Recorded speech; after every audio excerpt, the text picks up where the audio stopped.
after-hour stories. Tonight's story, tomorrow you remember him. At 2:07 on Tuesday morning, you remember a man shooting you on Friday. The memory arrives without warning. 1 second. You are standing alone beneath the white lights of room 0, reading a sealed machine log that insists nothing has happened. The next, your shoulder strikes a blue stairwell door 3 days from now. Blood warms your hand where it presses against your ribs. An alarm repeats somewhere below you. 3 low pulses followed by 1 high note. A man stands 6 feet away with a pistol leveled at your chest. He is tall, dark-haired, and breathing as though he has run several flights to reach you. There is blood beneath his collar and fury in his face, but the gun remains steady. You know him. That recognition is more frightening than the weapon because you have never seen him before. "This is the part where you stop trusting me," he says. The muzzle flashes. Room 0 returns around you. Your right hand is still resting on the stainless steel console. The sealed glass chamber beyond it remains empty. 6 seconds have passed on the wall clock. You remove your hand from the machine and check your body. There is no wound or blood, and the blue door is gone. The remembered pain remains vivid enough to shorten your breath. Project Echo occupies the center of the room, inside 2 concentric walls of glass. Its twin reclining chairs face each other beneath a crown of neural sensors. Meridian's engineers describe the machine as a non-functional prototype, awaiting an independent safety audit. The audit is why you are here at 2 in the morning. At 1:49, the hotel security system recorded a power draw from room 0. The machine was supposed to be physically disconnected, yet it consumed enough electricity to illuminate 3 floors of the Astor Hotel. Your preliminary report had contained 4 words: unauthorized activation not established. You delete them. Behind the observation window, the service lift opens. Owen Pike, Meridian's head of security, steps into the corridor with 2 guards and a man between them. It is the man from the stairwell.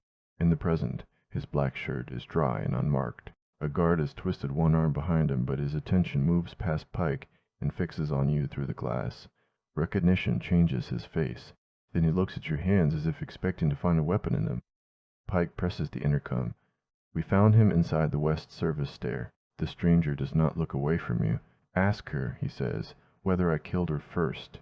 You have spent 11 years investigating systems that imitate certainty, including 6 with a Federal Technology Crimes Unit and 5 as an independent specialist.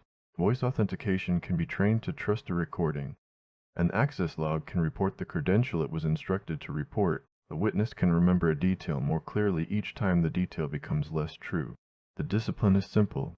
Establish what happened before deciding what it means. That discipline becomes less comfortable when a stranger remembers the same impossible event. "Put him in interview 2, you tell Pike. Pike's mouth tightens. He broke into a restricted hotel. Then the interview will help your criminal complaint. Dr. Vance wants him transferred upstairs. Dr. Vance hired me to determine whether her machine activated. Anyone found beside that machine is part of my audit."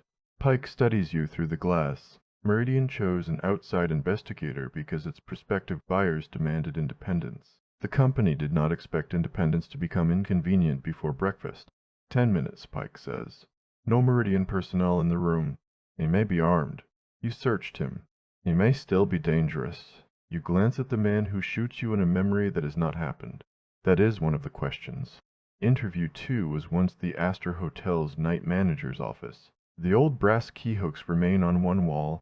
Empty except for room numbers, Meridian has covered with white tape. Pike secures the stranger's wrists to a steel ring beneath the table and leaves one guard outside. The door closes. You place a recorder between you. Your name: Miles Arden. Occupation: currently trespassing. Before your career change. His gaze drops briefly to the recorder. Neural systems engineer. For Meridian, until 9 months ago. You already know the name. Miles Arden appears in the earliest Echo patents and nowhere in Meridian's demonstration materials. Why are you here? Because at 2:07 this morning I remembered you shooting me. The direct answer removes the satisfaction of catching him in it. Describe the memory. Miles leans back as far as the restraint allows. A blue stairwell. Friday.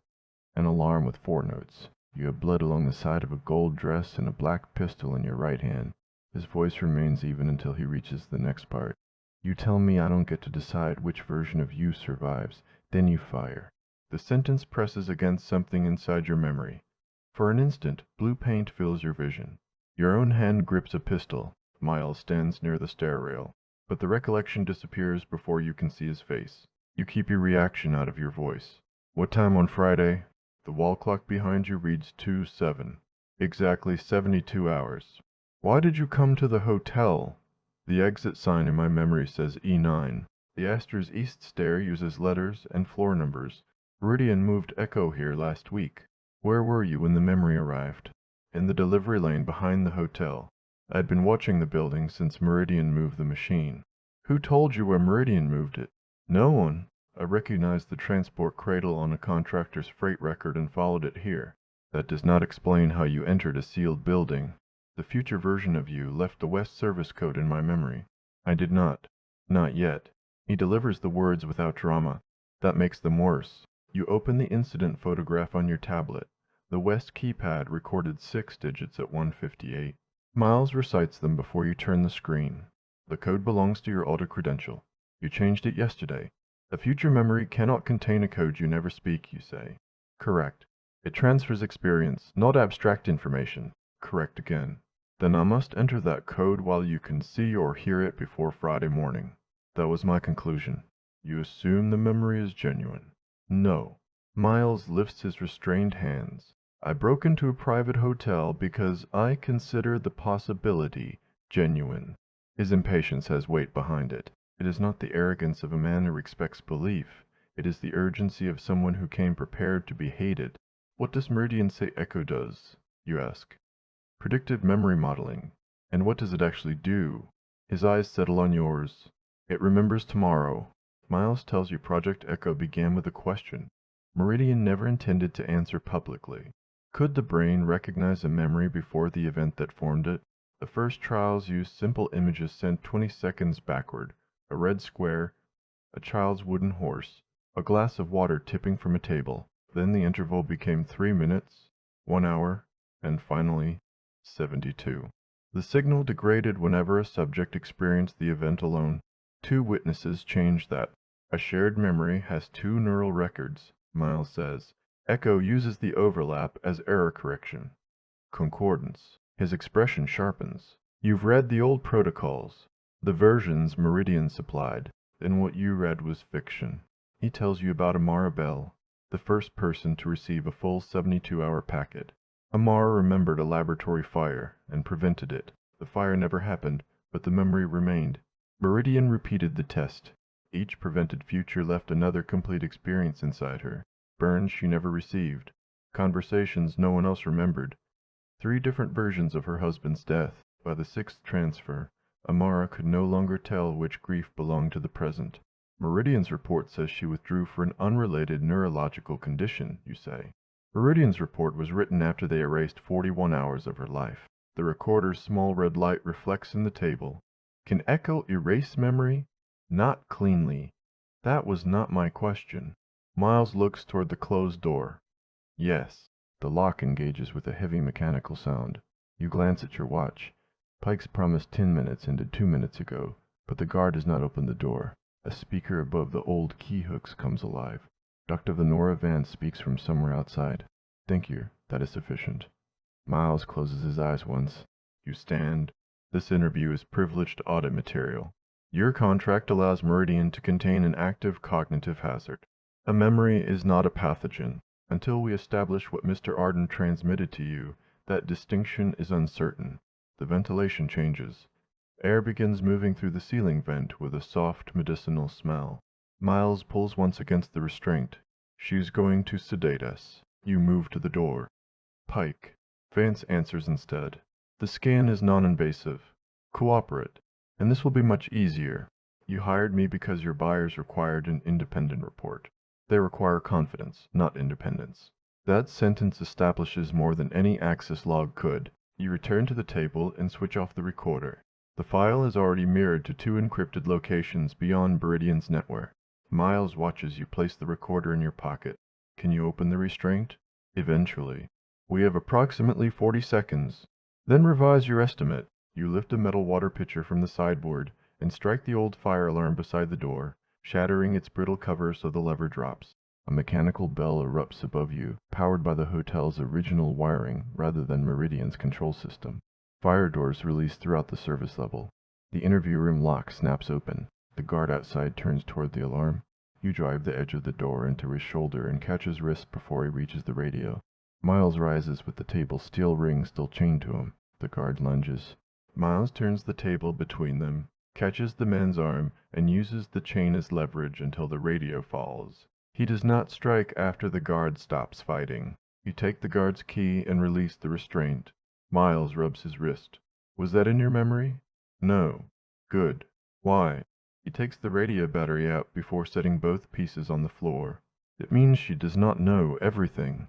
The Astor Hotel has 13 public floors and 4 service levels its guests were never meant to notice. You and Miles climb through the spaces between them while the old fire bell shakes dust from the pipes. The hotel closed 18 months ago for restoration. Meridian leased it before the work was finished, covering marble floors with protective board and filling former suites with temporary laboratories. Miles knows the new cables. You know the old plans. At the 5th floor junction, he reaches for the east stair. That route passes 3 cameras, you say. The west stair has electronic locks. The original laundry chute connects to the 4th floor linen room. He looks at the square service door beside you. You intend to climb through that? I intend to use the maintenance ladder behind it. I knew there was a reason future me looked exhausted.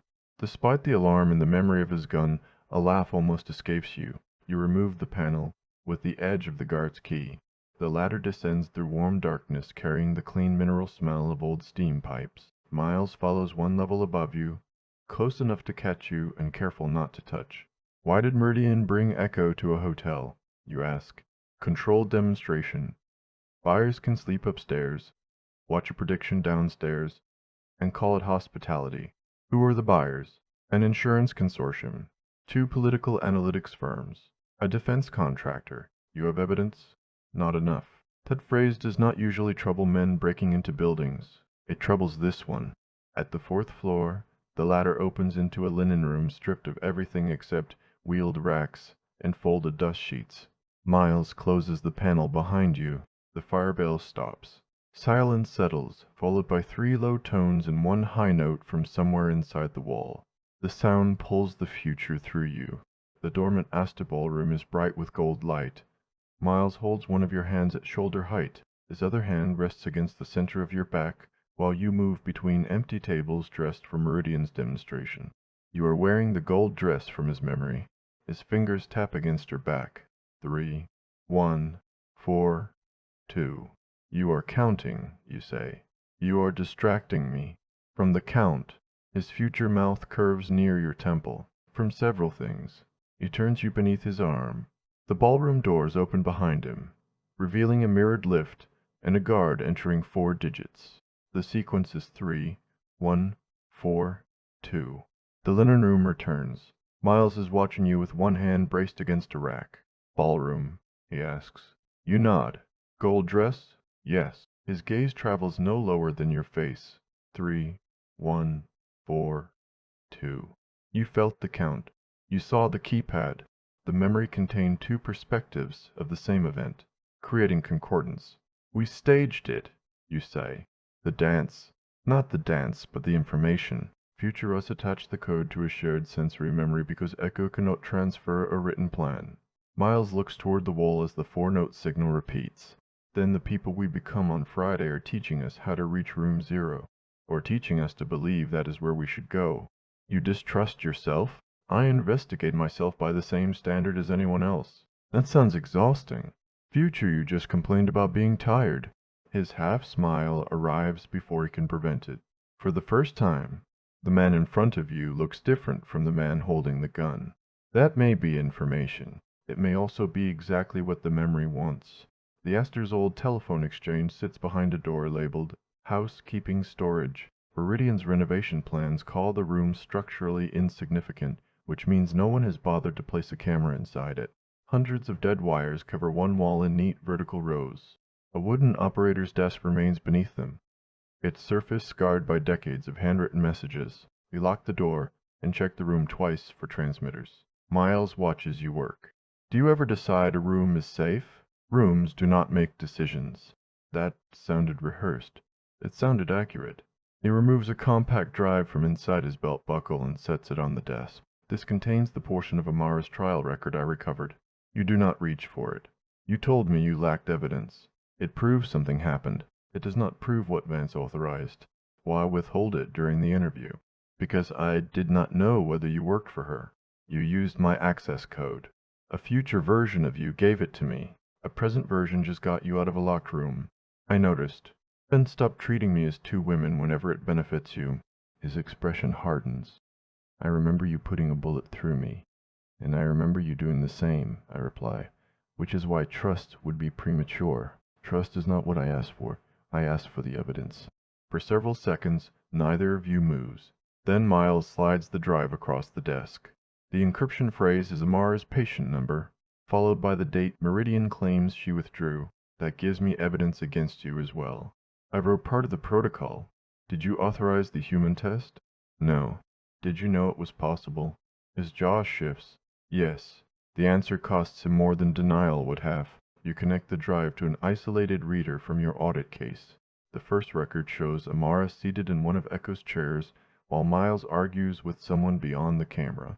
The video has no sound. He tries to disconnect the crown of sensors, and security pulls him away. The next file is an internal note signed by Lenora Vance. Subject confusion remains within commercially acceptable thresholds. Miles turns away before the sentence finishes loading. She stopped recognizing her husband, he says. Where is Amara now? A long-term neurological facility under a sealed settlement. Alive? Yes. Then she can choose whether to testify. If she knows which trial she is testifying about. His anger wants the clean conclusion of fire. Your work requires the slower violence of a record no one can dismiss. You begin copying the drive. Room 0 contains the complete archive, Miles says. The trial scans the source code, every purchaser agreement. Then we preserve it. We destroy Echo. After we preserve it, you believe Meridian will allow you to walk into court with their archive? I believe destroying evidence is convenient for every person whose name appears in it, including yours. Miles looks back at you. The accuracy lands where accusation would not. You think this is about protecting myself. I think you have not decided how much of it is. The copy completes. You disconnect the drive and place the duplicate inside the lining of your audit case. Miles remains beside the dead switchboard. I remember kissing you, he says.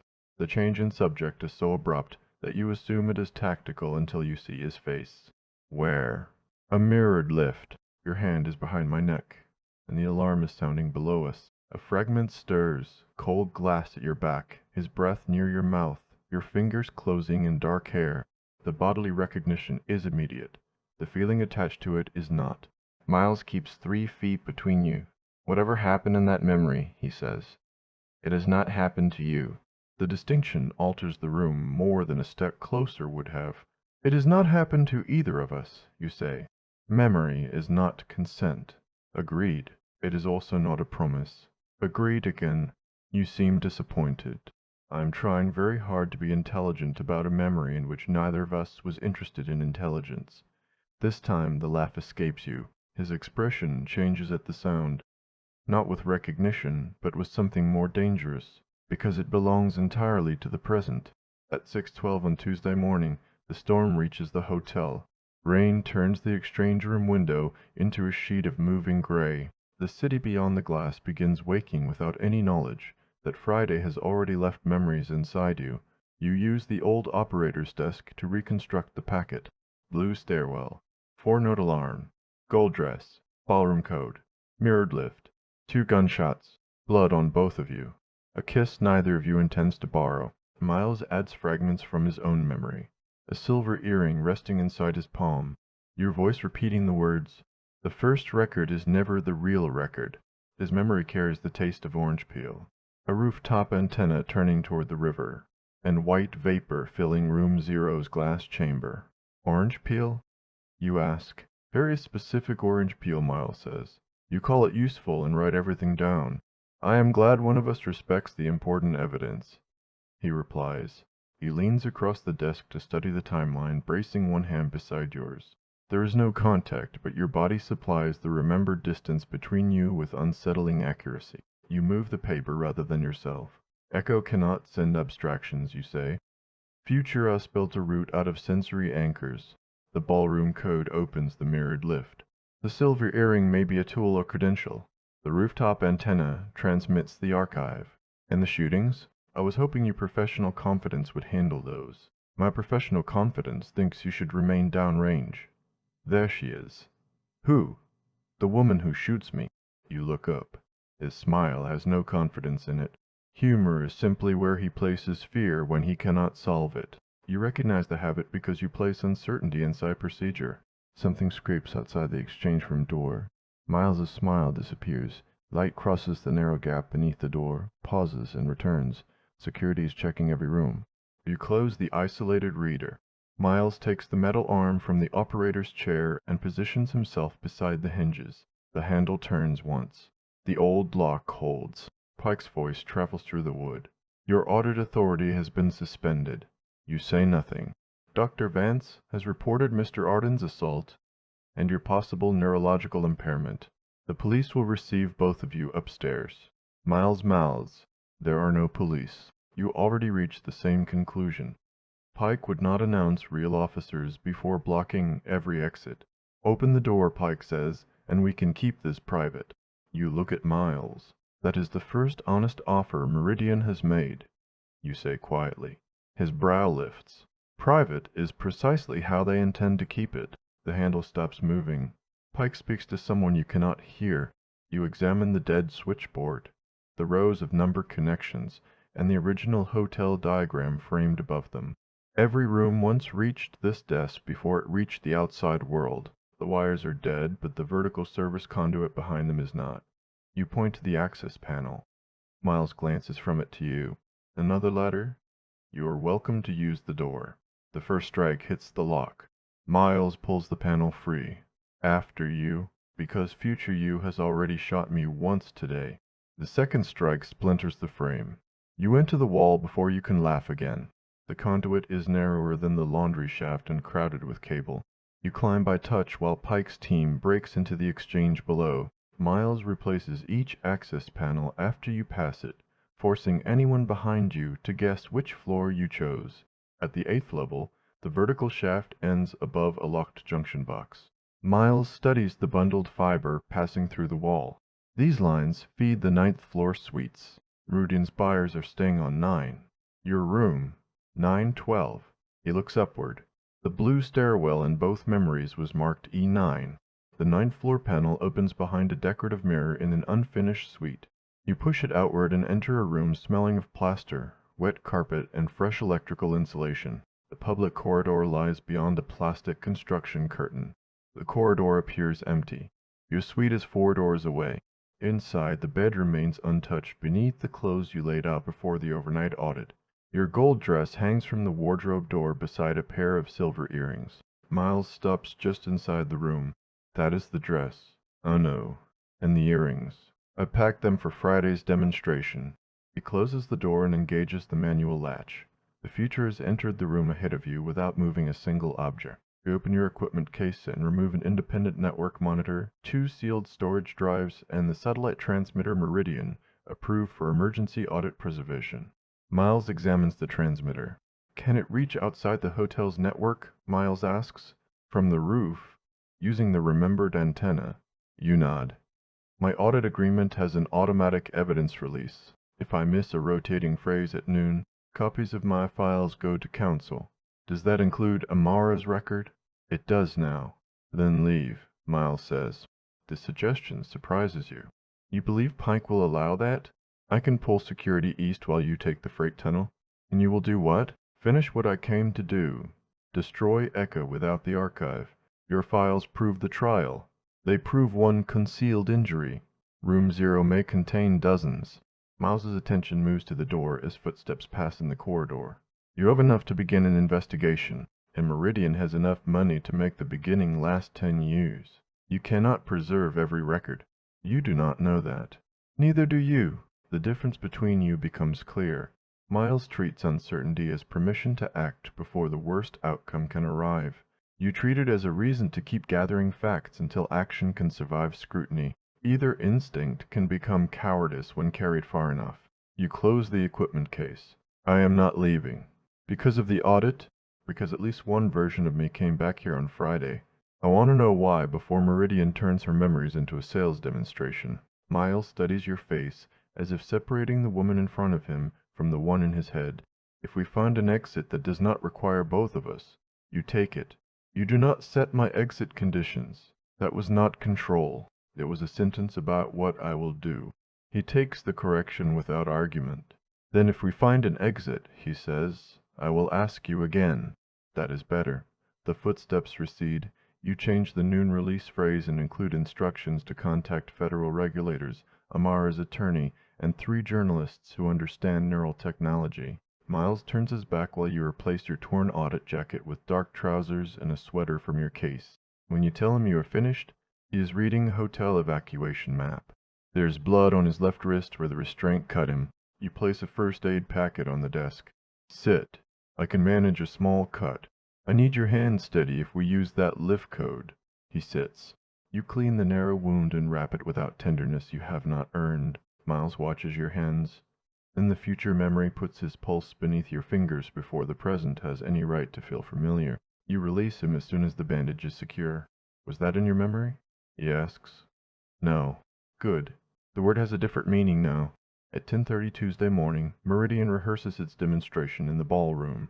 Technicians arrange curved tables beneath restored chandeliers, while servers practice carrying trays between projected displays. A screen above the stage promises investors the confidence of hindsight before the decision. You and Miles watch from the musicians' gallery behind a carved wooden screen. Lenore Vance stands on stage in a silver suit, correcting the language of the presentation. Do not say prediction, she tells a technician. Prediction implies uncertainty. Echo provides experienced outcome.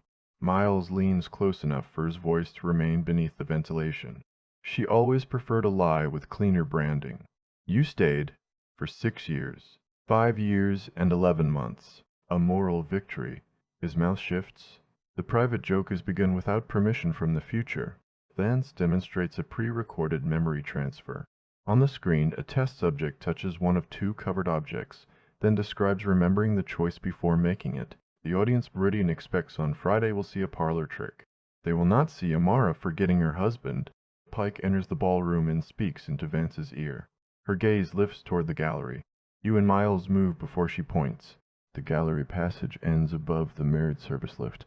2 guards wait at the public stairs, forcing you toward a narrow lighting bridge suspended over the ballroom ceiling. Miles crosses first. The temporary metal flexes beneath his weight. You follow while Pike's voice rises behind you. Stop where you are. Below, Vance continues speaking to the technicians as if no one is fleeing above her. The bridge reaches the opposite control booth. Miles tests the door. The booth door is locked. You remove one silver earring and unfold its thin hook against the latch plate. He looks from the earring to you. There's our silver clue. It is not a clue. It is badly designed jewelry. The latch gives. You enter the booth, close the door, and return the bent earring to your pocket. Miles lowers the blackout curtain across the observation window. A maintenance hatch in the floor opens onto the mirrored lift machinery. You have done that before, he says. Hotels underestimate women wearing formal jewelry.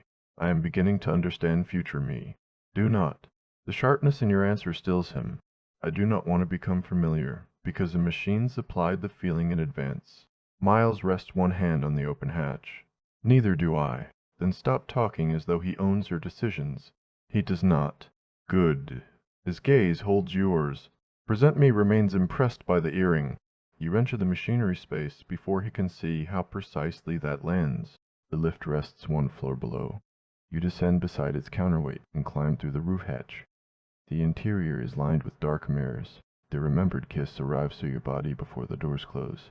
Your back touches cold glass. Miles's hand cups your jaw. The alarm sounds far below, but his mouth moves over yours as though the building has narrowed to breath, pressure, and the fingers you have buried in his hair. There is hunger in the memory. There is also grief. He lifts his head and says, If this is the only version we keep, let it be ours. You return to the present with one hand against the mirror. Miles stands on the other side of the lift. His breathing altered. He received the same fragment. Neither of you crosses the space. 3, 1, 4, 2, you say. He enters the code. The panel slides aside to reveal a button beneath the basement level. It has no label. Miles presses it. Very intelligent, he says quietly. What is? Whatever we're doing instead. The unlabeled level contains a second entrance to Room 0. The lift opens onto a circular corridor outside the inner glass chamber. White vapor moves behind the walls, matching the future memory. No alarm sounds, which concerns you more than an alarm would. Miles removes a maintenance cover beneath the control panel. The archive is isolated from the hotel network. We need a physical connection. You attach your sealed drive while he bridges two contacts. The archive opens. There are 63 human trial folders. Amara Bell is number 4. The later records contain no names, only acquisition codes and neurological decline scores. Meridian continued testing for 3 years after Miles left. You begin a complete forensic copy. Miles opens the source directory. The transfer engine is here. Do not touch it. I can corrupt the temporal index without affecting the records. You cannot know that. I built the index. Before Meridian conducted 59 trials without you. The copy indicator reaches 9%. Miles studies the code.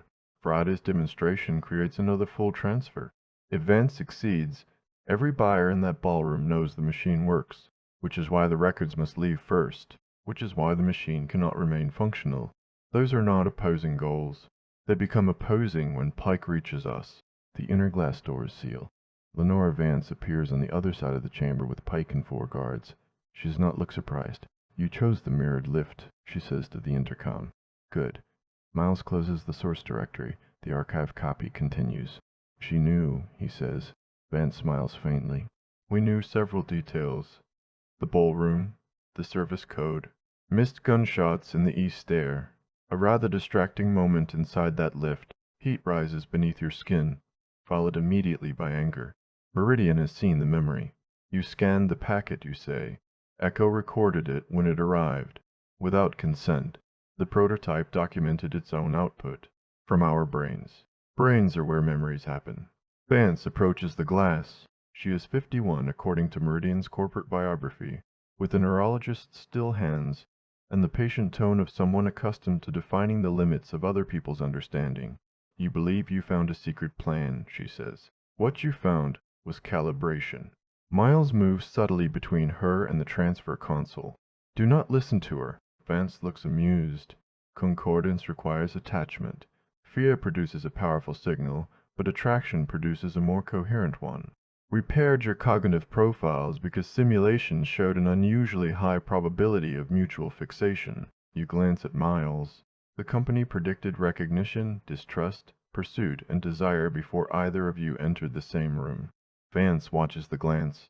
There it is. Miles drives the middle bridge into the control panel. Sparks jump. The white vapor behind the chamber wall disappears. The copy stops at 38%. Vance's calm finally breaks. Pike opens the emergency access port. Miles turns toward you. Take the drive. It is incomplete. Take it. 2 guards enter. Miles meets the first at the door and drives him into the frame. Pike comes through behind them with a shock baton. You pull the storage drive free as a guard closes a hand around your arm. You strike the nerve above his wrist and turn beneath his grip. It catches your sweater, tearing the shoulder, but loses hold of you. Pike's baton connects with Miles's side. His body locks and drops to one knee. You reach for him. The second guard catches you from behind. Vance enters the chamber. Careful, she tells Pike. We need both of them conscious on Friday. Meridian confines you in Suite 1106. The room is elegant enough to make captivity look like an administrative misunderstanding. Rain moves beyond sealed windows, and lunch arrives beneath a silver cover without utensils sharp enough to become useful. Miles is somewhere else in the hotel. His absence should simplify the memories. Instead, every fragment becomes more intrusive because there is no present version of him available to contradict it. You remember his hand against your back in the ballroom. You remember the lift. You remember the pistol. You also remember a quieter moment. Miles sits on the floor beside a hotel bed, while Dawn touches the curtains. There is dried blood at his temple. You are sitting opposite him with your knees nearly touching. I don't know whether I came back to stop her, he says, or because I could not bear being the man who left. You answer, but the future memory withholds your words. He reaches toward you, stops before touching your face, and waits. You close the remaining distance. The room returns before the contact. You have no way to know whether the scene is a message, an emotional accident, or another piece of Meridian's calibration. At 4 Tuesday afternoon, Vance enters with a portable neural scanner and no security escort. That means the door's locked remotely and Pike is close. She sets the scanner on the table. Mr. Arden omitted important information. I expect you to supply it selectively. He wrote Echo's memory suppression routine. You say nothing. The routine used on Amara was his. The detail has the shape of truth. Miles admitted writing part of the protocol, then allowed you to assume his objection began before the erasure. Vance places a tablet beside the scanner. His authorization appears at the bottom of a clinical procedure. Miles Arden. Emergency cognitive containment. He told me you ordered the test. He was correct, Vance says. Did Miles know what suppression could do? He knew enough to run. Her answer exploits the doubt Miles left behind. Why show me, you ask? Because Friday requires concordance. If distrust overwhelms attachment, the packet degrades. You intend to force us into the machine. I intend to complete the event you already remember.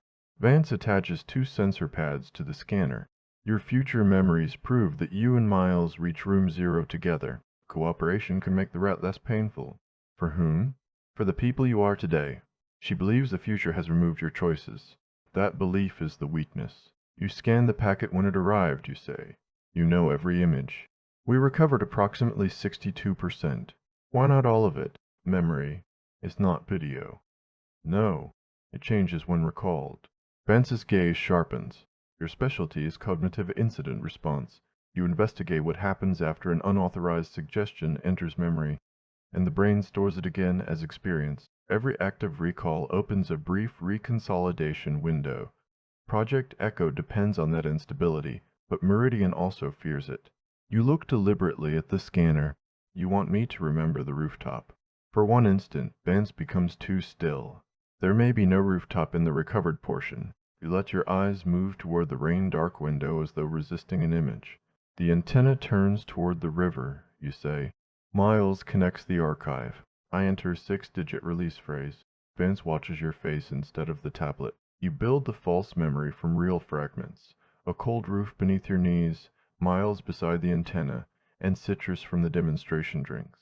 Your own hand enters 6 digits. You supply detail without supplying the phrase. Vance lifts the scanner pads. Show me. You allow her to attach them. The machine asks you to recall the rooftop. You remember something that has never happened till your body believes it has. Rain. Metal. Miles saying, once you send it, there's no way back. You turn the remembered antenna east, away from the river. Vance studies the live pattern. The first record is never the real record. The sentence for Miles's packet finally makes sense. The first time a memory is stored, it records experience. The next time it records the act of remembering. You are not changing Friday, you are changing what Meridian thinks you remember about Friday. Vance leaves Suite 1106 at 4:23. At 4:31, 2 security teams move toward the roof. You know because their radios speak through the hotel's original bedside receiver. The Astor Hotel once routed room calls through a private maintenance channel. You found it beneath the bedside volume dial during your audit, then omitted it from Meridian's copy of your notes. The radio says the rooms beside yours are clear, which means Miles is somewhere on another floor. You remove the silver cover from the lunch tray and angle its polished surface beneath the door. No guard stands outside. Vance trusts the electronic lock. The future version of you carried a bent silver earring for a reason. You remove it from your pocket. Expose the service contacts behind the thermostat. Bridge the manual release circuit, and the suite door opens. Miles is in the former hotel clinic on the 7th floor. You find him because Pike requests a medical restraint over the radio, followed by 3 men speaking at once. When you enter through the clinic's rear supply room, one guard is unconscious beside a cabinet, and another is attempting to breathe around Miles's forearm. Release him, you say. Miles looks up. He lets the guard go immediately. The man collapses against the wall, conscious and furious. You take his key card and lock him inside the examination room with the other guard. Miles has a bruise darkening along his ribs, and a split at the corner of his mouth. Were you coming for me? He asks. I was coming for the access card. That is almost touching. The relief in his face makes the joke transparent. Your own relief is less convenient. You lead him into the old hydrotherapy room and close the door. You wrote Amara's suppression routine. Miles becomes still. Vance told you. The authorization carries your signature. Amara was convulsing. She had 4 incompatible memories active at once, and Vance refused to shut Echo down. I wrote an emergency interruption. Did you know it could erase 41 hours? I knew it could erase 4 minutes. That is not an answer. No, I did not know. But you signed it. It does not reach for mitigation. Why did you withhold that? Because we had 6 minutes in the telephone exchange and you already believed I might kill you. You found time to tell me about the kiss. The anger in your voice silences the room. Miles looks away first. That was selfish. Which part? Wanting you to hear the distinction from me before Vance turned it into evidence that every choice I make is contaminated. It is evidence that you decide what I am allowed to know. I gave you the drive. After I demanded it, and you used me to plant a false rooftop memory without telling me. You had not told him. The accusation is accurate. Vance needed to believe it. So did I. The argument changes shape. Both of you have treated withheld information as protection whenever candor threatened the plan. Miles sits on the edge of the empty therapy pool, one hand pressed to his bruised side. The source directory contains a kill command, he says. If I trigger it from room 0, the temporal index collapses. What else collapses? He does not answer quickly enough. Miles, active neural imprints may degrade. Amara's? Possibly. The other subjects? Possibly. Our memories? Almost certainly. And you intended to run it without telling me. If the choice is between uncertain neurological damage and Meridian's selling Echo, it is not your choice alone. By Friday morning, it may be the only choice left. Then we preserve the archive and find another. You still believe evidence makes institutions move at the speed of danger. You still believe destroying the thing you built is the same as taking responsibility for it. Miles stands despite the pain in his side. I will not let Vance demonstrate that machine. Neither will I. You cannot promise both the archive and every imprint. You cannot demand that I choose before we know. That is what choices are. They happen before certainty, and that is how you justified Amara. The sentence lands harder than you intend. Miles's face closes. He removes the stolen keycard from your hand. You could stop him. He is injured, and you know where his balance is weak. You do not. If you start that kill command, you say, I will prevent it. He opens the rear door. Then at least one future memory may be accurate. Miles leaves without asking you to follow. By midnight, with Tuesday giving way to Wednesday, you have been awake for 22 hours, and remember portions of 2 additional lives. One belongs to Friday's version of you. The other belongs to the investigator you become whenever facts can no longer delay a decision. You return alone to Suite 912. Pike's team searched it badly. The mattress is overturned and the equipment case emptied, but the hidden duplicate of Amara's record remains inside the case lining. Your dead man release activated at noon. Council has acknowledged receipt using the coded pattern embedded in 3 failed login alerts. Outside help now exists, but Meridian still controls the hotel and every person inside it. You spread the 38% archive across an offline screen. The files include a diagram Miles never opened in room 0. The temporal index and the human records occupy separate physical arrays. This kill command would destroy the transfer engine, but only one live cable carries destructive voltage into the imprint archive. Disconnect the cable first, and the records survive. Disconnect it too early, and Vance sees the fault. You need someone who knows exactly when the command reaches that circuit. You need Miles.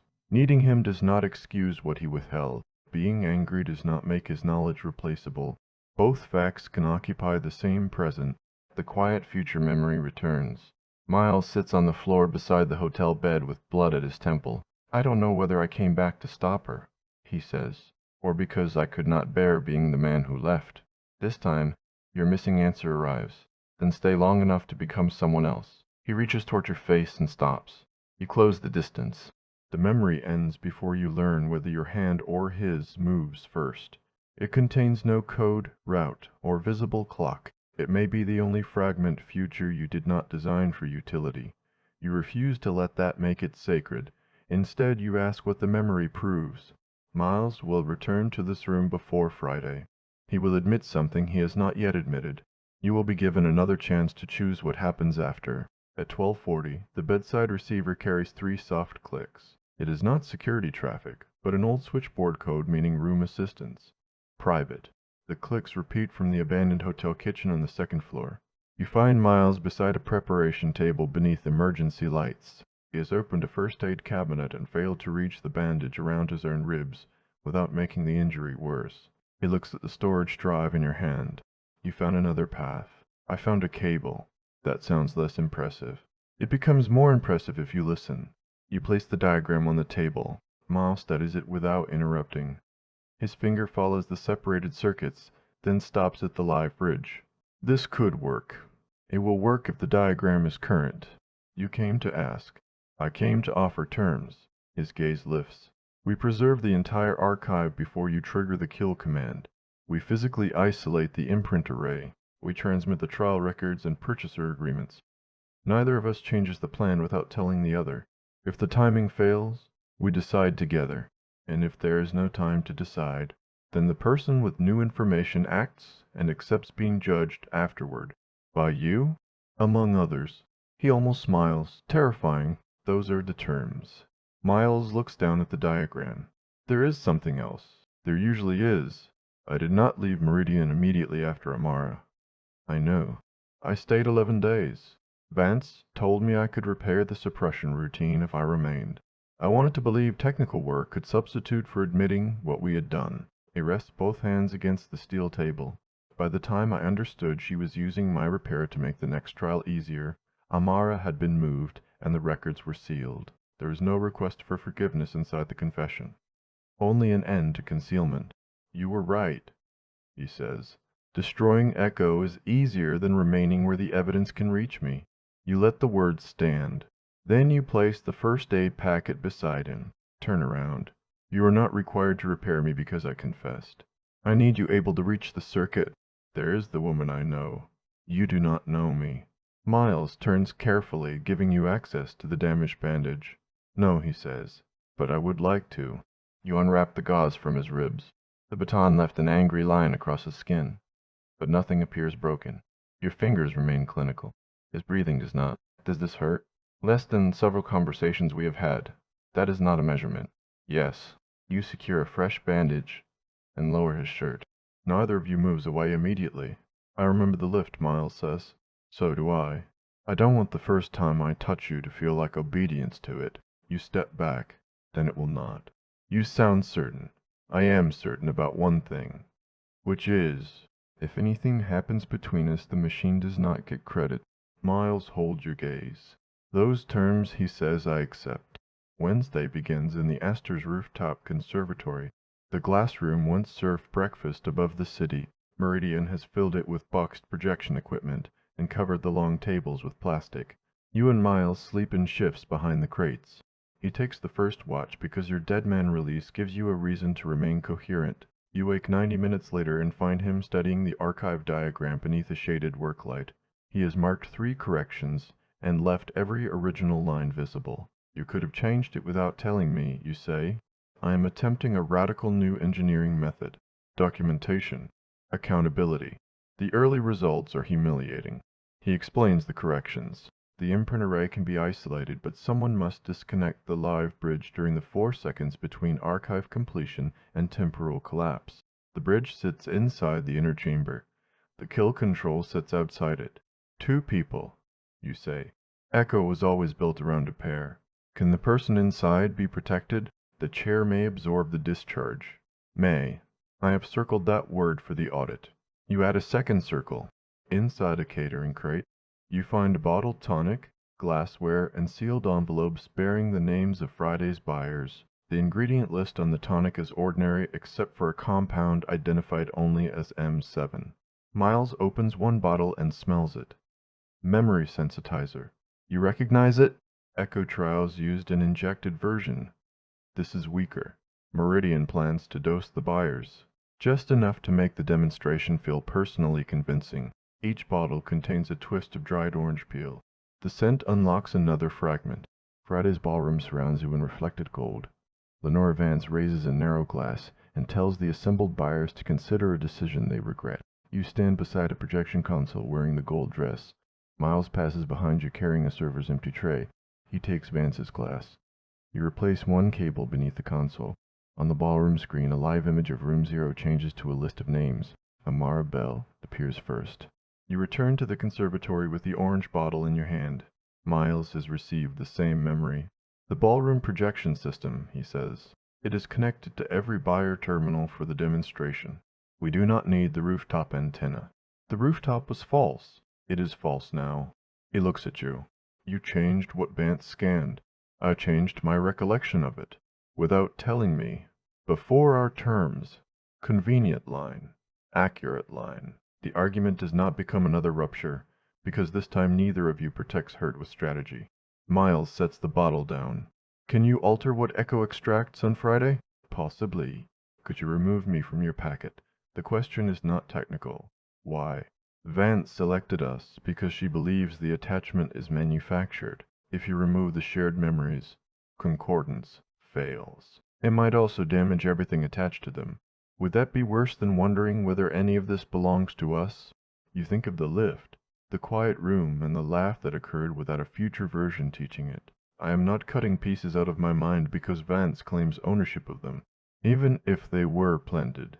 A planted question can still receive my answer. Miles watches you without speaking. You are not what I remembered, he says finally. Disappointed? Relieved. At 9 Wednesday morning, your outside counsel sends a second coded acknowledgement. Amara Bell is alive. Her legal guardian has requested that all recoverable trial records be preserved. You show Miles. He reads the message twice. That settles the archive, he says. It is the first time he changes his plan, because the person harmed has expressed a choice. You record that evidence nowhere except your own judgment. Wednesday evening, the Astor Ballroom hosts a full dress rehearsal. Iridian's buyers have not arrived, but caterers, technicians, and hired guests fill the tables to test the presentation. Security searches utility spaces while overlooking anyone who appears expected. Your audit invitation remains active under a false note, claiming you are medically unavailable. At 6:40, you correct the note. You enter through the main ballroom doors wearing the gold dress from your future memory. The fabric covers the torn skin at your shoulder and turns you into the version of yourself Iridian expects to see. One silver earring remains intact. The bent one rests inside your evening bag beside the archive drive. Miles enters 4 minutes later in a waiter's black jacket. He carries a tray with the ease of a man whose future memory includes the movement. When he passes you, he replaces your tonic with an undosed glass. Present me objects to your drink, he says. Present me had no intention of drinking it. Future me was being thorough.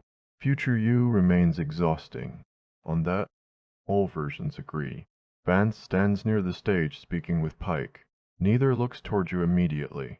That is deliberate. Meridian wants you to believe the disguise works until you reveal the route they expect. You cross to the projection console and inspect the ports. The console can transmit the archive, but a security key from Room Zero must authorize the feed. The key refreshes every 6 hours and cannot leave the inner chamber electronically. Miles moves past again. Bad news? He asks without turning. We need the current archive key. Mirrored lift? Eventually. Dance first? The orchestra has begun rehearsing beneath the stage. Couples hired for the demonstration move into the open space between tables. The future memory placed both of you there to watch Vance enter the code. You already know the code. Recreating the dance serves no technical purpose. That may be why you step toward him. For the cameras, you say. Miles sets down the tray. He offers his hand but does not touch you. For the cameras, and to reach the lift without crossing Pike's line of sight. A beautifully specific invitation. You place your hand in his. Miles's other hand pauses several inches from your back. May I? You answer by guiding it to the same place it occupied in the memory. The contact is warm through the dress. It is also different. Future Miles held you with the certainty of repetition. Present Miles remains attentive to every change in your bounce because he knows certainty would be counterfeit. You move among the hired couples. His steps are imperfect. You were better at this on Friday, you say. I have 3 days to improve. You have 31 hours. There is the encouragement that drew us together. According to Vance, it was cognitive compatibility. That sounds less romantic. It is meant to. He turns you beneath his arm, bringing you closer than the rehearsal requires. Your hand settles at his shoulder, and the mirrored lift appears beyond him exactly as it did in the memory. The code remains 3. 1, 4, 2, and the lift doors open as you and Miles continue past without entering. Pike's reflection watches from across the ballroom.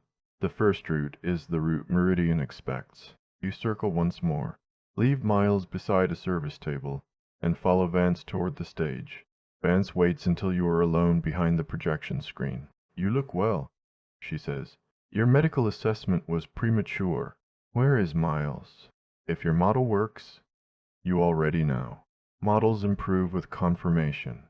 You lift the undosed tonic. Is that what you call the compound in these?" Her eyes move to the glass. M7 reduces anxiety and improves recall. Administered without disclosure. The guests signed a demonstration consent for an audio-visual presentation. You continue to believe language protects people. Only when someone preserves what you said. The recorder inside your earring case captures the exchange. Vance notices the slight weight of the evening bag. "You came for an admission. I came to see whether you still believe the future makes you untouchable. I have seen you enter room 0 on Friday. You saw a memory. What is the difference? A memory proves what one mind retained. It does not tell you what happens next." Vance steps closer. "You are going to help us complete the transfer, because every path away from it ends with Miles dying." She knows which threat will move you. The knowledge itself reveals how much of the packet Meridian recovered. You let your attention shift toward the mirrored lift. Pike follows the glance. Miles is no longer beside the service table. The code has changed meaning again. While everyone watched the dance, he entered the kitchen lift carrying a cloned service relay toward room 0. You never needed to ride the mirrored one tonight. The ballroom lights fail at 7:18. Guests murmur in the dark. Emergency strips illuminate the exits, and the projection screen changes from Meridian's logo to a maintenance diagram of room 0. Miles has reached the archive relay. The image lasts 3 seconds before Pike kills the feed, but 3 seconds are enough for the room to see 63 numbered trial folders. Vance takes your arm. "Where is he?" You look at her hand. She releases you. "The roof," you say. The false memory makes the lie feel true. Pike sends 2 teams upward. You move with the confused guests toward the west exit, then turn through the stage door. Miles meets you in the wardrobe corridor. "The relay is installed," he says. "Friday's key will complete the link." The room saw the trial index. Then Vance has fewer places to hide it. She knows you die in some of the futures. I had gathered that from the firearm. She believes every path away from the source session kills you. Miles removes the waiter's jacket and pulls a technician's coat from a wardrobe rail. "Do you believe her?" "I believe she chose the sentence most likely to control me. That was not my question." "No." He steadies you. "That sounded almost reckless. Do not make me regret it." A familiar foundation for trust. You and Miles leave the ballroom by separate routes, then meet inside the east stair on the 9th floor, where the door is painted blue. As Meridian resets the power, the 4-note alarm sounds below you, and the memory closes around you in perfect detail. Friday blood warms your ribs. Miles stands 6 feet away with the pistol. "This is the part where you stop trusting me," he says. This time, the memory continues beyond the muzzle flash. The shot passes to your left. Pike falls against the stair door behind you, his shock baton skidding across the landing. Miles reaches you before your knees strike the floor. "I was not shooting at you." "I know," future you says. "You did not know when I pulled the trigger." That was the point. Wednesday returns. Miles has one hand against the blue wall, receiving the same continuation. "Pike," he says, "behind me. So I do not kill you." In that version, you know how to comfort a man. You sit on the stair because the recalled wound has made your real legs unsteady. Miles lowers himself 1 step below, placing his body between you and anyone climbing from beneath. "Vance has been relying on the fragment ending at the gunshot," you say. "So were we. Incomplete evidence. Your favorite kind. My most familiar. The knowledge should remove the fear attached to him. It does not. Instead, it changes fear into awareness of how easily context can turn rescue into betrayal." Miles looks back at you. "Does knowing make a difference?" "Yes." Enough to trust me with a gun? No. There she is. You should stand. Neither of you does. Rain moves against the small stairwell window. His knee rests near yours on the step below, close enough that the difference between contact and distance has become a choice. I remember missing you, Miles says. You remember shooting past me. Not that memory. You wait. There is another fragment. I am outside this hotel after sunrise. Echo is gone. I know you are alive, but I cannot remember your face. The thought silence is every prepared answer. Memory degradation, you say. Probably. We knew the kill command would cause it. I know what it is technically. His voice lowers. I do not know why it feels like losing someone I met yesterday. You move one step down. Your knees touch. Miles does not reach for you. You lift your hand and place it against the uninjured side of his face. Present detail replaces the memory. The roughness along his jaw, warmth beneath your palm, and the way his breathing pauses because he did not predict the touch. He turns his mouth slightly toward your hand, but stops before contact. The restraint is not polished. You can see the effort inside it. Do you remember this, you ask? No. Neither do I. Good. Footsteps enter the stairwell several floors below. You remove your hand. Miles rises first and offers his. You take it because the landing is steep, because security is approaching, and because not every touch requires a future explanation. Thursday is the day neither of you remembers. The packet contains Friday's source session and the scenes used to reach it, but almost nothing from the 24 hours before. Meridian assumes the absence means you spend Thursday hiding. You use it to prepare. At 3 in the morning, you enter the original telephone exchange and reconnect one copper trunk to the ballroom projection relay. At sunrise, Miles isolates the imprint array with a manual breaker disguised as part of the hotel's ancient ventilation controls. At noon, your outside counsel confirms that regulators have received Amara's partial record. They cannot enter Meridian's leased floors without a warrant or an immediate threat to life. You send them evidence of the undisclosed sensitizer. The legal threshold begins moving. During the afternoon, you and Miles inspect the path from room 0 to the east stair. You identify 6 cameras and allow 4 to see you. Meridian needs to believe the remembered route remains intact. Miles leaves his fingerprint on the mirrored lift. You let a hallway camera record the gold dress inside a garment bag. You carry the satellite transmitter toward the roof and return through an unmonitored stair. Every false step is built from something true. At 8 Thursday evening, the Astor becomes quiet.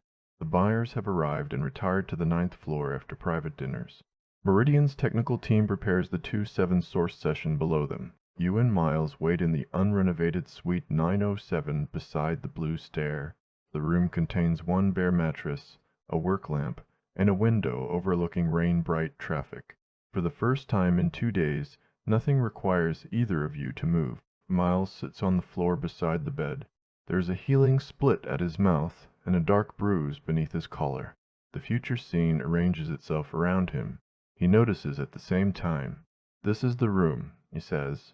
You sit opposite him. Your knees nearly touch. The memory waits for its lines. Miles looks toward the curtains.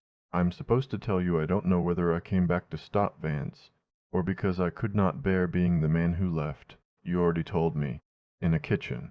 The acoustics were terrible. Future me had better staging. He looks at you again. The remembered version of him reaches toward your face. Present Miles keeps his hands loosely clasped. What happens if we refuse every part that is not necessary? He asks. We find out which memories were instructions, and which were ours. Nothing from Friday belongs to us yet. That is a very careful answer. You dislike those. I distrust hiding inside them. The criticism is gentle enough to enter. You look at the work light between you.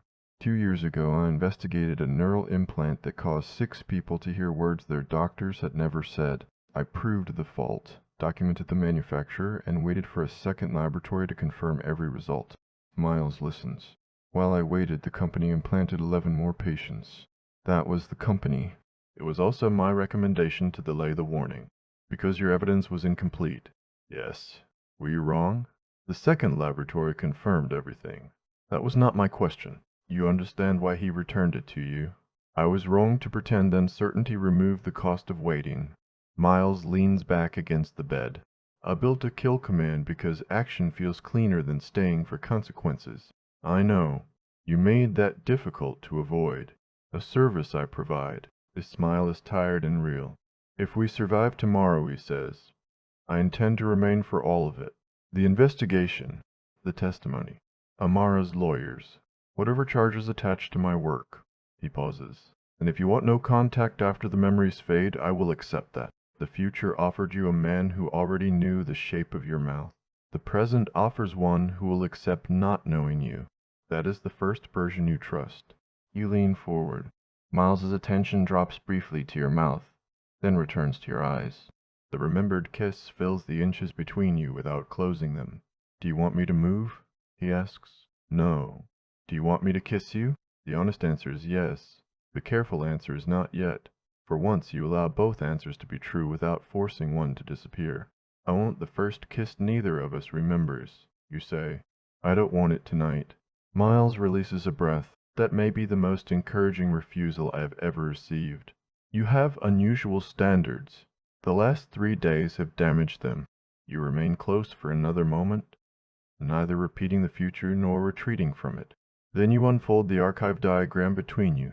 There are 6 hours left before 2/7. At 1:12 Friday morning, you put on the future. The gold dress covers the bandage at your shoulder where Pike's guard tore your skin. The remaining silver earring holds a recorder.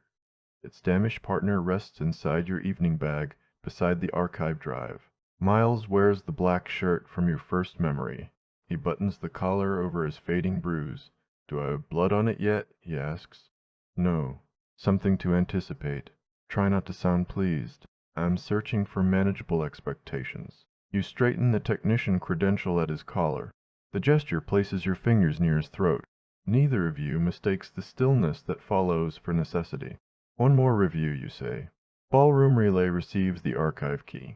The projection console sends the records to every buyer terminal and my outside release. I start the temporal kill command.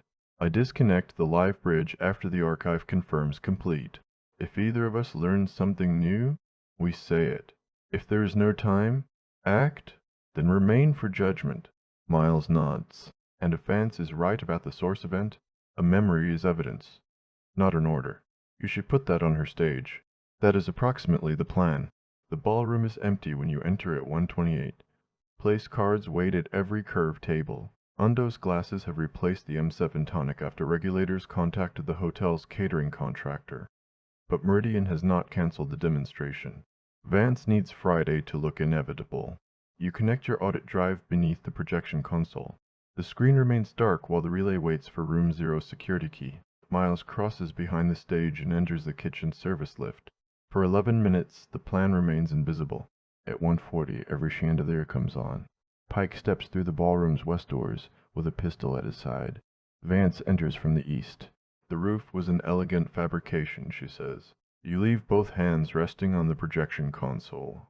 It delayed you. It confirmed that your memory can be altered. You already knew that. I suspected. Now I can demonstrate it. Pike removes the evening bag from your shoulder and finds the archive drive. He does not find the recorder because it remains in your ear. Vance looks at the dark ballroom screen. Miles installed a relay here on Wednesday. We left it in place. The admission chills you. You want us to reach Room 0. I want the source session to occur under controlled conditions. You cannot control a future you have already changed. And yet you wore the dress.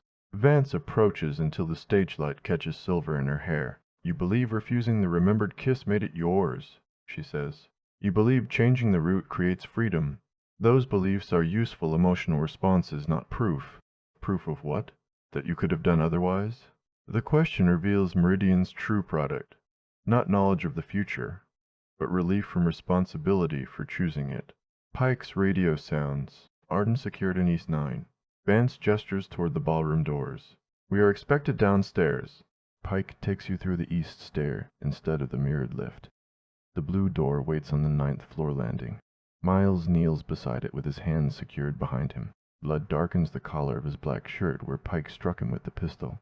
Every visible detail belongs to the memory. Pike pushes you toward the stairs. Move. You descend 1 flight. Miles rises behind you between 2 guards.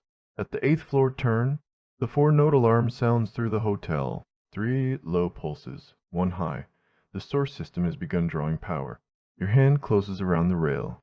Pain crosses your ribs as Pike pulls you backward against him. The sharp edge of his damaged badge cuts through the dress and opens a shallow line beneath it. Blood warms your palm. The memory catches the present. One guard shouts above you. Miles drives his shoulder into the second guard and turns, his bound hands close around the man's holster. The pistol comes free. Pike draws his own weapon and presses it beneath your ribs. Miles raises the stolen gun. 6 feet separate you. Blood runs beneath his collar. "This is the part where you stop trusting me," he says. Vance believes the line belongs to her future. You see the question in his face. Do you understand? Your answer must be invisible. You let fear into your expression because the fear is real. Miles fires. The bullet passes your left shoulder and strikes Pike high in the arm. His weapon falls against the stair.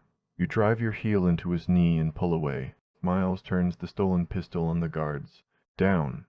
One obeys. The other reaches for his radio. You take Pike's fallen weapon and aim it at the floor between them. He said down. The second guard kneels. You retrieve Pike's key and release Miles's hands. His wrists are bleeding where he twisted against the restraint. "You knew," he says. "Not until you asked." "I did not ask." "You should improve your communication." The sound he makes is half disbelief and half relief. Vance locks the stair doors from the central system. You and Miles continue downward while Pike's team reorganizes above. At the second basement, a guard enters through the maintenance door. You fire into the overhead light, throwing the landing into darkness, and Miles takes the man to the floor. The remembered gunshot has now occurred from his perspective. You have not shot him, although your second memory still waits ahead. The room 0 corridor opens ahead. Miles enters the ballroom relay key from the maintenance panel. Your recorder captures each confirmation tone. The archive begins transferring. The display passes 12%, then 21, and reaches 38, where Vance stopped it on Tuesday. This time, the number continues. At 1:58, you enter the inner chamber. White vapor surrounds the two facing chairs as Echo cools its temporal array. Miles remains outside the glass at the kill control. The archive reaches 63%. Vance enters the circular corridor carrying Pike's pistol. She aims through the open chamber door. Step away from the control. Miles does not. "If you fire," he says, "the dead man circuit starts the collapse." There is no dead man circuit. There is now. Vance shifts her aim toward you. The chamber's glass multiplies every person into reflections. Miles beside the control, Vance behind him, and you inside the machine with blood across the gold dress. The second murder memory takes hold. You raise Pike's pistol. Miles turns toward you. From this position, the barrel points directly at his chest. "You do not get to decide which version of me survives," you say. Then you fire. The bullet passes beside Miles and enters the memory suppression module behind him. The impact shatters its control board. Vance flinches. Miles crosses the distance between them and knocks the pistol from her hand. She reaches for the kill control, but he catches her wrist. He does not strike her. He closes the manual lock around her arm and secures her to the outer rail with Pike's restraint. "That is not how I remembered it," he says to you. "Neither was mine." The archive reaches 84%. Vance pulls against the restraint. You cannot break the source event. The packet already exists. "So does a future in which he forgets my face," you say. "That is the price of collapsing the index." Miles looks through the glass. He knew the risk. He did not know Vance considered it certain.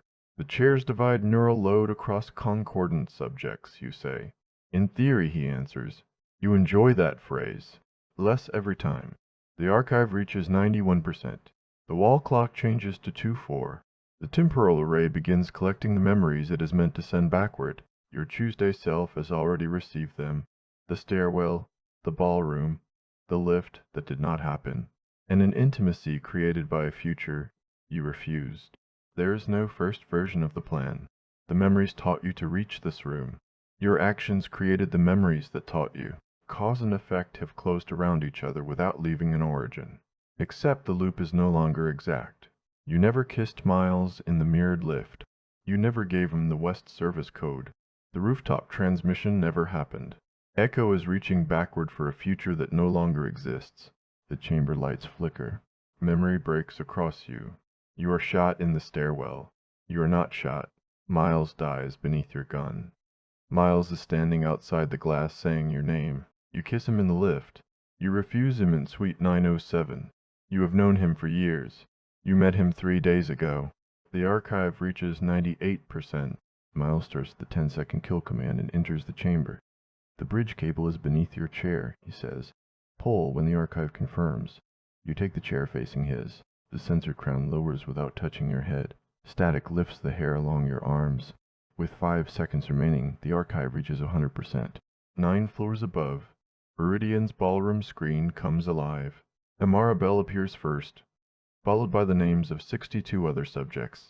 Trial videos, neurological reports, purchaser agreements, and authorizations signed by Vance transmit through the buyer network and your outside release. Now, Miles says. You pull the bridge cable. He closes his hand around the matching ground inside the second chair. The temporal index collapses between you. White light fills the chamber without heat. Every future memory becomes present at once. Miles's face disappears, returns, and disappears again.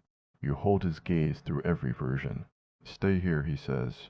I am here. The light goes out. Room 0 becomes an ordinary underground room containing broken equipment, cooling glass, and 2 people who do not know what happens next. The first sound after Echo dies is the Astor Hotel's mechanical fire bell.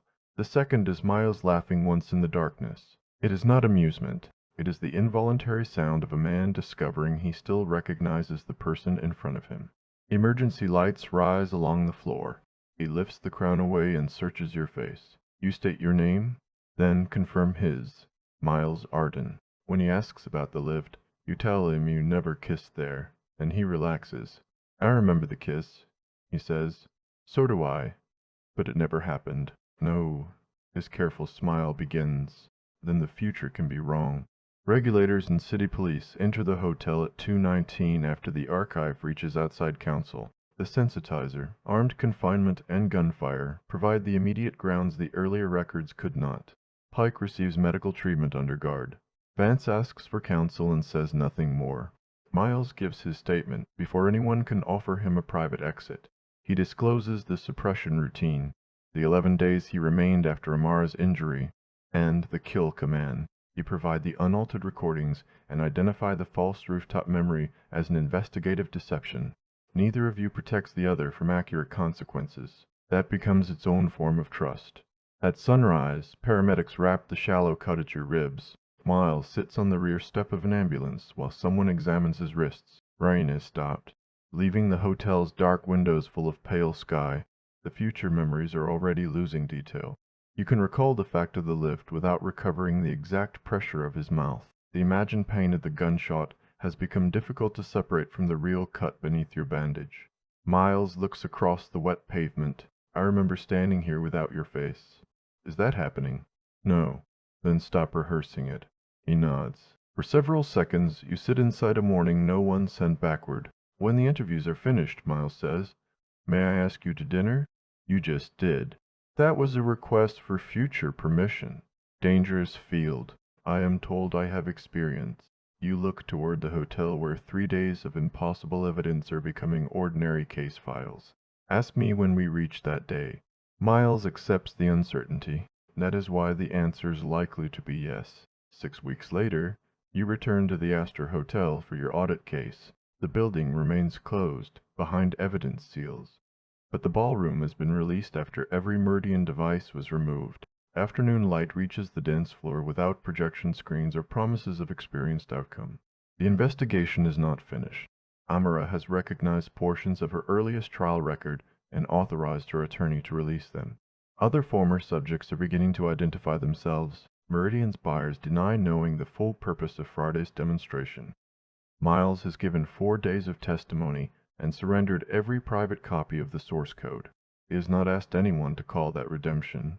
He meets you beneath the ballroom gallery carrying your equipment case. Over 6 weeks you have seen him in deposition rooms, a hospital corridor, and 2 restaurants. One hardware store visit ended in disagreement about which shelf bracket was structurally dishonest.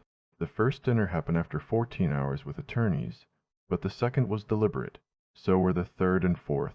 Without future memories directing the rhythm, you learned that Miles dislikes sweet wine. and reads instruction manuals only after failure. When he believes he has disappointed someone, he becomes quiet rather than angry. He learned that you leave films 10 minutes before the ending, when the logic collapses, and make decisions quickly once you accept their cost. He also learned that you own more emergency transmitters than shoes suitable for a ballroom. No machine predicted whether those details would matter. They do. Miles gives you the case. I checked it for temporal devices, and one of the batteries expires next month. Disturbing. I thought you should know. You walk together across the empty dance floor. The remembered ballroom remains somewhere inside you, but its edges have softened. You no longer know whether future Miles turns you left or right beneath his arm. Present Miles stops where the mirrored lift once appeared beyond the doors. There is something I have been trying not to say. That strategy rarely improves your sentences. I remember saying it in the lift. If this is the only version we keep. He stops. The future line hangs unfinished between you. Miles shakes his head. No, that belongs to people we did not become. Then say something you do not remember. He considers the request. For once, no earlier version supplies him with an answer. I don't know what happens tomorrow, he says. I would still like to be there when it does. The words are simpler than the future line. They are also his. You step closer. Miles's attention moves to your mouth and returns to your eyes. Do you remember this? You ask. No, neither do I. Good. You place one hand behind his neck. His breath catches at the familiar gesture, but he does not complete the remembered scene for you. May I kiss you? He asks. Yes. Miles closes the distance. The first touch of his mouth is careful, not because the desire is small, but because neither of you intends to confuse intensity with inevitability. You kiss him again before he can withdraw. His hand settles at your waist. The other rests along your jaw, warm and steady, while the empty ballroom turns quiet around you. The remembered kiss was urgent, polished by repetition, and sharpened by the fear that only one version might survive. This kiss has no instructions. It changes as you change it. When you pull him closer, restraint gives way to an answering pressure that makes the 6 weeks behind you feel more important than the 72 hours ahead once did. Miles lifts his head slowly. Nothing? He asks. You understand. There is no flash of another room, no borrowed line, and no memory of how the moment ends. Nothing, you say. His smile reaches you before the future can. Then you kiss him again, and tomorrow remains exactly where it belongs.